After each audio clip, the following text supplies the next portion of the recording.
इसको ये एमएनए के ये भाई हैं उस वक्त लालू साहब बरगढ़िया मुमताज का वो एमएनए के उम्मीदवार थे। इलेक्शन लड़ा, रीजन में सबसे ज्यादा वोट हमने दिए। एमपीए रीजन में सबसे ज्यादा वोट एमपीए उस वक्त ये कांग्रेस का नून लीग स्कोर कर रहे थे।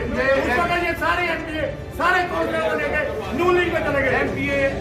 एमपीए राणा बाबर साहब को टिकट दिया इसी हल्के से। उसमें ये कास्त्रो साहब ने एक आजाद ग्रुप खड़ा किया शहीद ग्रुप के नाम से ताकि वो बंदा हारे। खुद नून लीग को सपोर्ट किया, पीटीआई हराई, हार गया, कंडा निकल गया, खुद टिकट मिल गया।